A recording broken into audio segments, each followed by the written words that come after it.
Mas se o meu parâmetro for o Sol, se o meu referencial for o Sol, a pessoa esteve em movimento e se movimentou bastante, com a velocidade fantástica que o planeta gira em torno do Sol.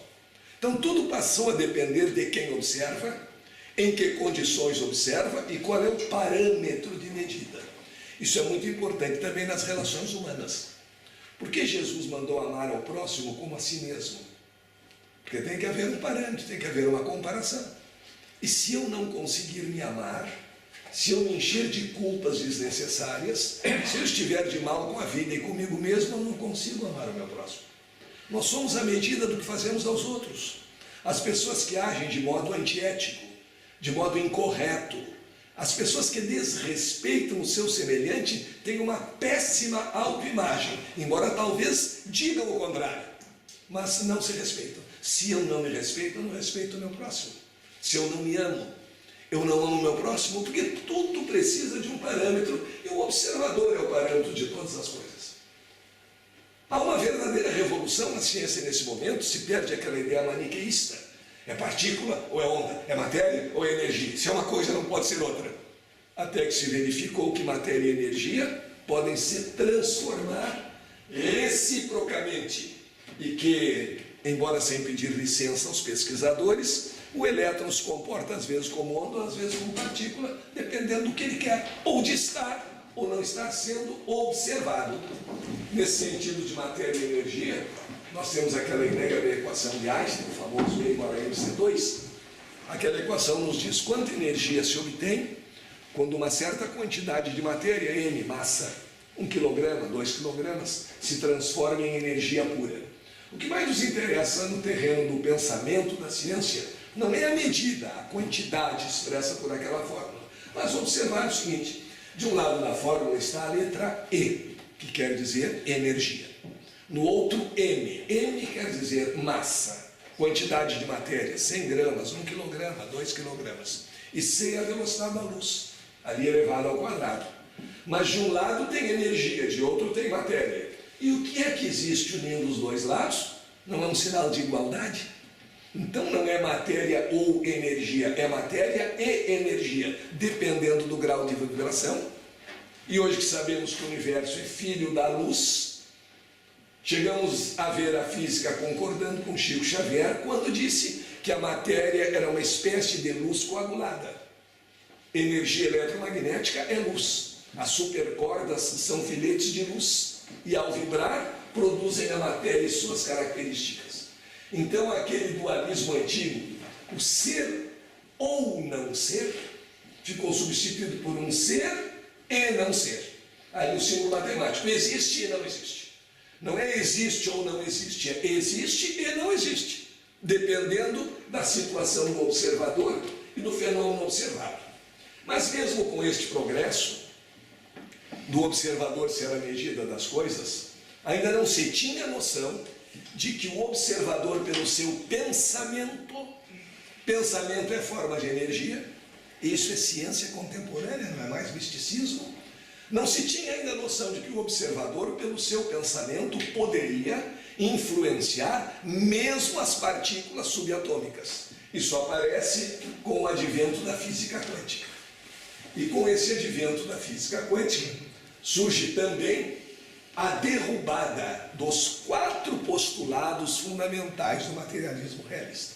Esse é um ponto importante quando nós discutimos os aspectos da filosofia da ciência, se a ciência aponta para o materialismo ou para a espiritualidade.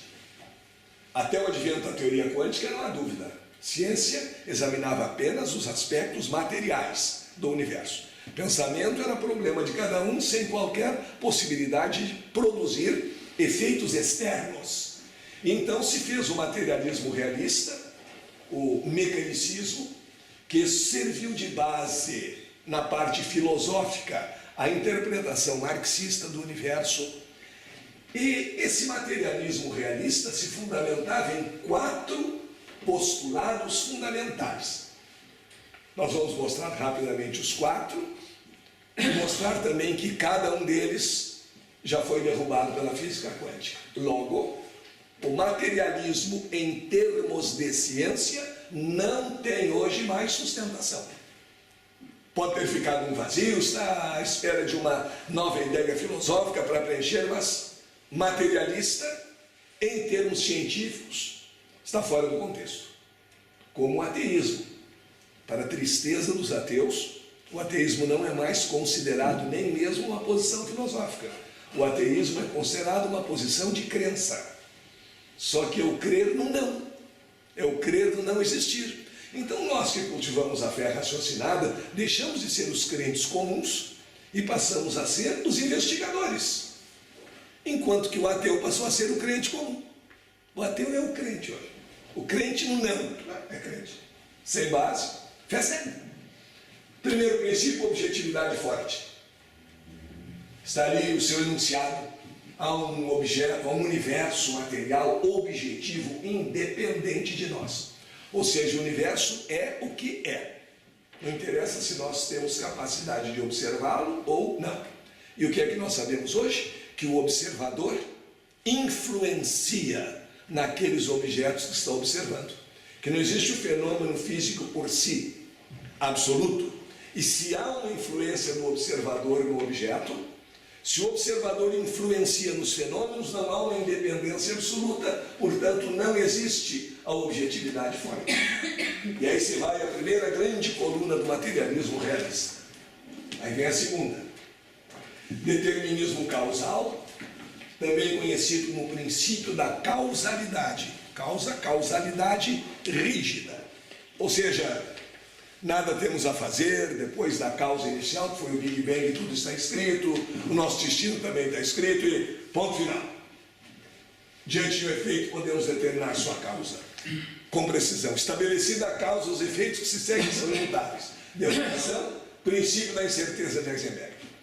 Esse princípio da incerteza, em sua formulação matemática, nos mostra que quanto mais precisos formos ao determinar a quantidade de movimento de um elétron, mais erramos na posição e vice-versa. Mas isso não é o que nos interessa.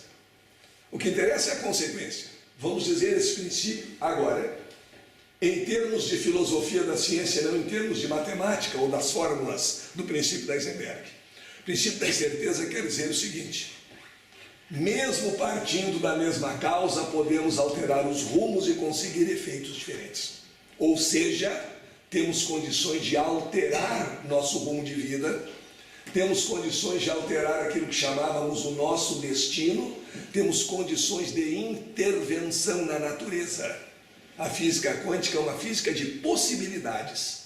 E entre infinitas possibilidades, dentro do quadro que está a nosso alcance, nossa consciência elege aquelas que quer transformar em realidade. Então existem possibilidades substituindo coisas pré-determinadas e imutáveis. Sobre o princípio da incerteza, se conta a história de um espanhol, dizem que era um basco, e dizem que os bascos são muito teimosos, muito teimores. Não sei se é verdade. Se alguém aqui é de família basca, saiba que foi um argentino que me contou essa história, na última Copa do Mundo, portanto, ele fez essa afirmação. O basco estava se dirigindo para Madrid quando foi interrompido por um anjo, que inicialmente não se identificou. E esse anjo perguntou ao basco para onde ele estava se dirigindo. "A dónde vas, homem?" E o basco encarou o anjo, já estranhando aquela interrupção, encheu os pulmões de ar e disse: "Eu vou a Madrid." Aí o anjo se identificou, disse: "Olha, eu sou um anjo, eu estou aqui para te ensinar a responder. Deves acrescentar no final da tua frase, se Deus quiera, se Deus quiser, senão ele te castiga." Sabe aquela ideia do Deus antigo, muito desocupado, que estava só precisando do nosso louvor, que se ofendia à toa com tudo que a gente fazia, estava lá preparado para nos castigar, mas era o que se dispunha no momento. Então, ou acrescenta se Deus quiser, ou ele fica magoado e te castiga. E vamos ver se aprendeste. "Adonde vas, homem?" O basco encarou o anjo e disse: "Senhor ángel, quieran ou no, usted e su Dios, yo voy a Madrid." Aí o anjo disse: "Última chance. Ou acrescenta, se Deus quiser, eu te transformo num sapo e te jogo no bodaçal, lá no charco." ¿A dónde vas? Señor Ángel, con mis propias fuerzas, yo voy a Madrid e ponto. Aí o anjo não teve outro remédio. Transformou num sapo, jogou no lodaçal. Deixou 30 minutos. Para o básico pareceram 30 horas no mínimo, relatividade do tempo. Devolveu a forma humana e agora vamos ver se aprendeste. A dónde vai a sombra? E o básico encarou o anjo e disse: Senhor Ángel, eu vou a Madrid ou al charco. Esse cara é teimoso, ele não disse. Mas o que tem a ver isso com o princípio da incerteza?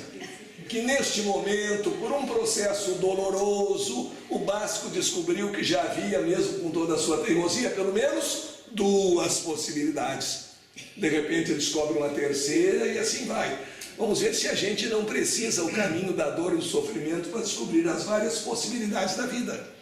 A ciência atual é isso. A espiritualidade é isso, um conjunto de possibilidades que se abrem para nós e nós realizamos as nossas escolhas. Então, o segundo princípio do materialismo realista também não vale mais.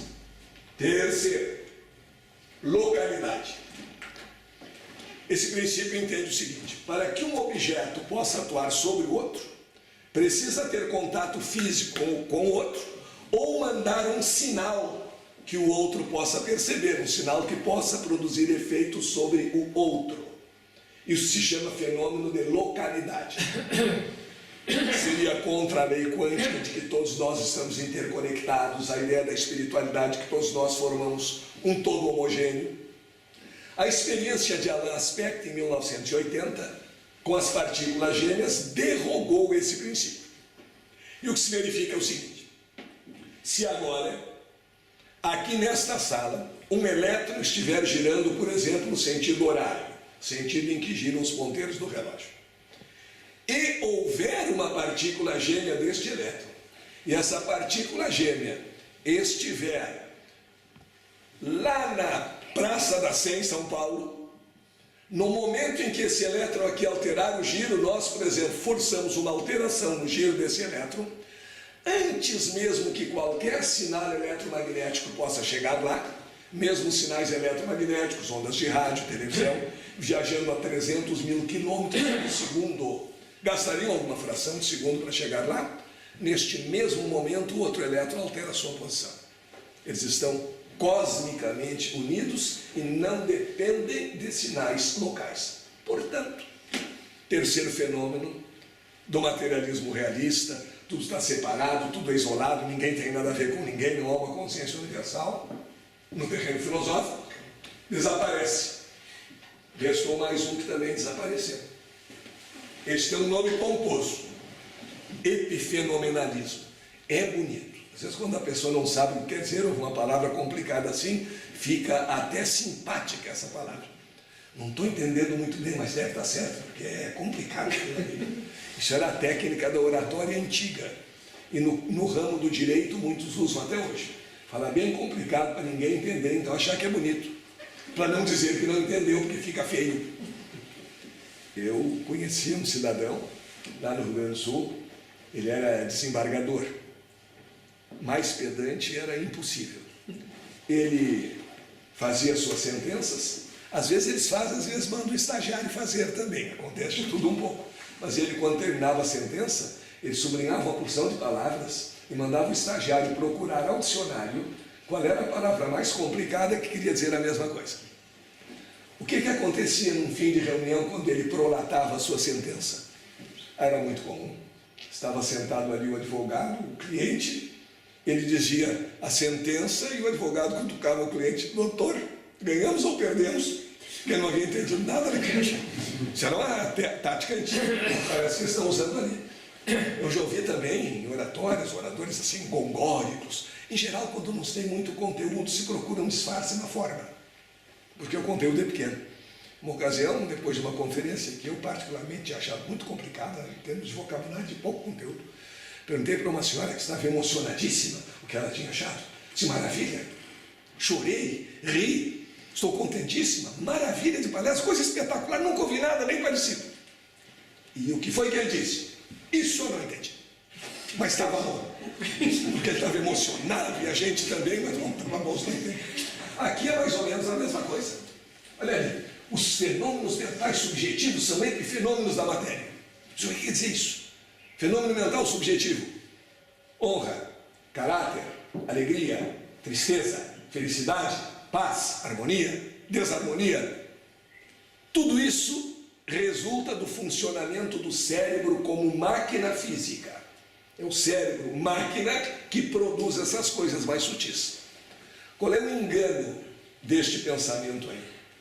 O engano deste pensamento é confundir o efeito com a causa.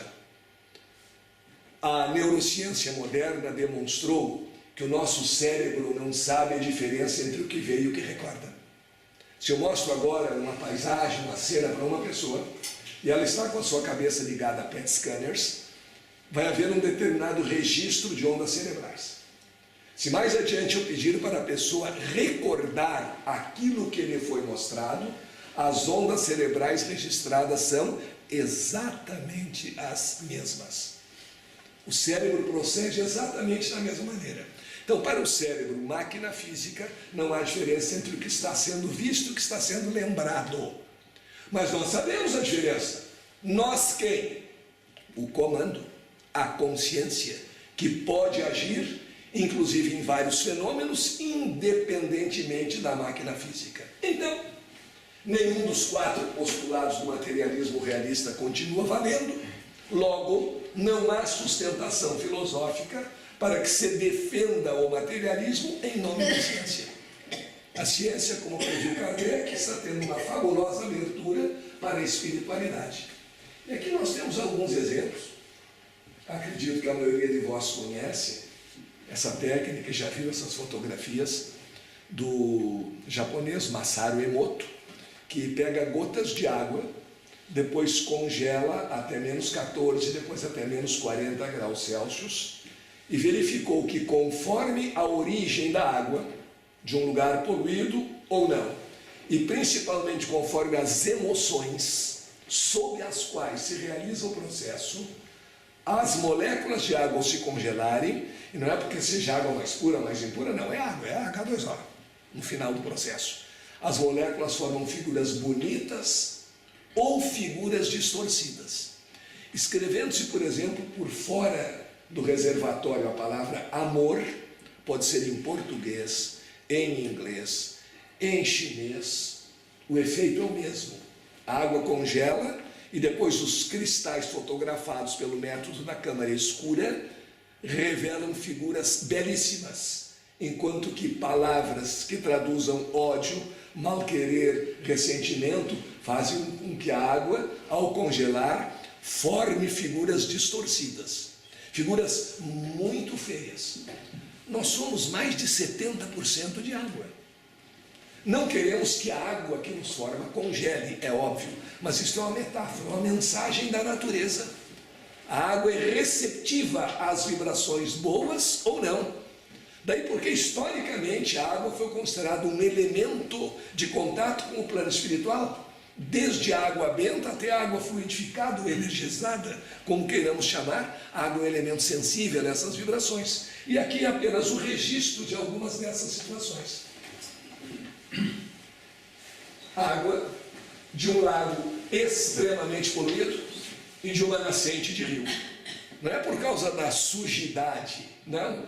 É porque a vibração é diferente.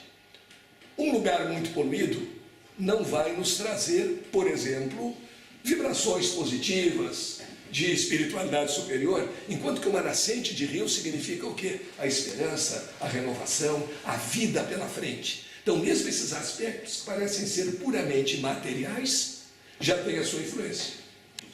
Aqui se congela a água submetida ao som de uma oração, e temos esse tipo de figura. A água em nós também vai atrair coisas belas ou não, de acordo com a nossa prece ou com a nossa raiva do próximo. Palavras de amor e admiração, veja a semelhança, sempre figuras bonitas, ao som da pastoral de Beethoven, e a diferença entre o obrigado e o eu te odeio. Aquelas duas figuras, obrigado aquela figura bonita da esquerda. Eu te odeio, a figura da direita. Uma ameaça de morte, muito semelhante ao eu te odeio, da figura quase sempre parecida. Porque quem odeia em grau máximo, quer o quê? A morte do odiado. E aqui, a água é congelada ao som de um discurso de Adolf Hitler. Eu tinha até o discurso aí em alemão, mas a gente não sabe alemão em geral. Mas ao ouvi-lo falar, percebe que a voz é cheia de ternura, não? Cheia de carinho. Fez sua amiga, deu aquilo ali, talvez por acaso. Então é essa escolha que a gente faz também com as nossas emoções.